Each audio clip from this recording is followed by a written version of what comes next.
بسم اللہ الرحمن الرحیم۔ السلام علیکم ورحمۃ اللہ۔ دوستو، آج ہم جوار کی کاشت کے متعلق بات کریں گے۔ پاکستان میں جوار یعنی کہ چری کی فی ایکڑ پیداوار دوسرے ممالک کی نسبت نہایت کم ہے۔ اسے ہم مویشیوں کے لیے چارہ اور مرغیوں کی خوراک کے لیے اناج کے طور پر استعمال کرتے ہیں۔ یہ مرغیوں کی خوراک کے لیے مکئی اور گندم کا بہترین نعم البدل ہے۔ اس کی صنعتی اہمیت بھی دن بہ دن بڑھ رہی ہے۔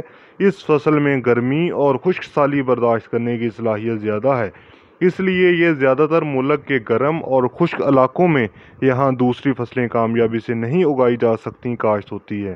ہمارے ملک میں جوار کی پیداوار میں اضافہ کی کافی گنجائش ہے۔ اگر ہم ترقی زدہ اقسام کا بیج استعمال کریں اور جدید طریقہ کاشت کو اپنائیں تو موجودہ پیداوار میں کئی گنا اضافہ کیا جا سکتا ہے۔ ترقی زدہ اقسام۔ ادارہ نے جوار کی درج ذیل اقسام تیار کی ہیں جنہیں کاشت کر کے بہتر پیداوار حاصل کی جا سکتی ہے۔ YS16 جوار کی یہ قسم گلے کے ساتھ ساتھ چارے کی بھی بہتر پیداوار دیتی ہے۔ یہ میٹھے تنے والی جوار جو مویشی بڑے شوق سے کھاتے ہیں، اس کی گلے والی فصل سے 50 من دانے اور کم و بیش 300 من کڑوی چارہ فی ایکڑ حاصل کیا جا سکتا ہے۔ خالصتاً چارہ کے لیے کاشت کی گئی فصل سے تقریباً 500 سے 550 من سبز چارہ فی ایکڑ حاصل کیا جا سکتا ہے۔ YSS 98 یہ درمیانے قد کی گلہ دینے والی قسم ہے۔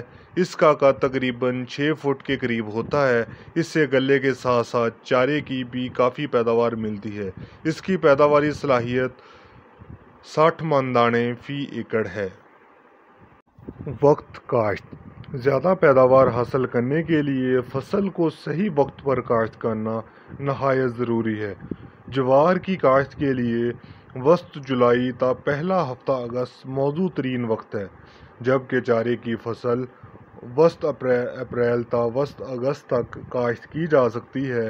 بارانی علاقوں میں جوار کی کاشت مون سون کی بارشوں پر منحصر ہوتی ہے۔ زمین کا انتخاب اور تیاری۔ جوار کی فصل ہلکی اور باری میرا زمین پر کامیابی سے کاشت کی جا سکتی ہے۔ اس کا پودا کچھ حد تک نمکیات کی زیادتی کو برداشت کر سکتا ہے، لیکن زیادہ کلر اور تھور والی زمین اس کے لیے موزوں نہیں۔ میرا قسم کی زمین جس میں پانی کا نکاس اچھی طرح ہو نہایت موزوں ہے، کیونکہ اس فصل کو پرندے بہت نقصان پہنچاتے ہیں۔ اس لیے جن کھیتوں میں زیادہ درخت ہوں وہاں اس کی کاشت نہیں کرنی چاہیے یا درختوں کو اچھی طرح چھانک دینا چاہیے۔ نہری علاقوں میں کھیت کا لیزر لیول ہونا نہایت ضروری ہے۔ نہری علاقوں میں زمین وتر آنے پر اور بارانی علاقوں میں مون سون کی پہلی بارش کے بعد وتر آنے پر 2 دفعہ ہل اور سہاگا چلا کر زمین کو اچھی طرح تیار کر لیں۔ شرہ بیج اور طریقہ کاشت۔ غلہ والی فصل کے لیے اچھے اگاؤ والا 4 تا 5 کلوگرام بیج کافی ہوتا ہے۔ غلہ والی فصل کو 2.25 سے 2.5 فٹ والی وٹیں بنا کر ہلکا پانی لگانے کے بعد ایک طرف سے 8 سے 9 انچ کے فاصلہ پر 3 سے 4 بیجوں کا چوکا گنیں، یا وتر زمین میں 2.25 سے 2.5 فٹ کے فاصلہ پر لائنوں میں یکساں کیرا کریں، اور جب پودوں کا قد 6 سے 7 انچ ہو جائے تو ایک صحت مند پودا چھوڑ کر باقی پودے نکال دیں، جبکہ چارے والی فصل کے لیے وتر زمین میں 18 سے 20 کلوگرام بیج فی ایکڑ کے حساب سے چھٹا کریں۔ کا استعمال۔ غلے والی فصل کے لیے بوائی کے وقت 1.5 بوری DAP اور 1 بوری سلفیٹ آف پوٹاش استعمال کریں۔ جب فصل 1.5 سے 2 فٹ ہو جائے تو 1 بوری یوریا اور پھول آنے پر 1 بوری یوریا کا استعمال کریں۔ ایسے کھادیں استعمال کر کے فصل کی بہتر پیداوار حاصل کی جا سکتی ہے۔ آب پاشی۔ جوار کی فصل کو 3 سے 4 پانی درکار ہوتے ہیں۔ پہلا پانی بوائی کے 3 ہفتے بعد اور بعد ازاں حسب ضرورت۔ بیج والی فصل کو دانے بنتے وقت پانی کی کمی ہرگز نہ آنے دیں۔ چارے والی فصل کا قد 3 فٹ سے کم ہو اور فصل پانی کی کمی کا شکار ہو تو اس سے جانور کو ہرگز نہ کھلائیں۔ اس حالت میں اس میں ایک زہریلا مادہ ہائیڈروسائنک ایسڈ پیدا ہو جاتا ہے جو جانوروں کے لیے نہایت نقصان دہ ہے۔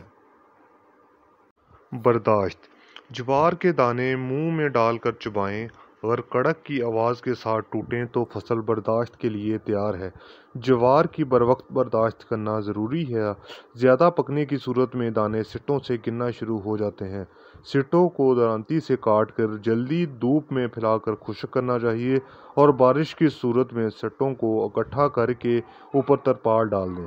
خشک ہونے پر گندم والی تھریشر سے سٹوں کی کہائی کر کے دانے علیحدہ کر لیں اور اگر دانوں میں نمی محسوس ہو تو ان کو مزید 2-3 دن دھوپ میں خشک کر لیں۔ 10 سے 12% نمی پر دانوں کو کیڑوں سے پاک اور ہوادار گوداموں میں محفوظ کر لیں۔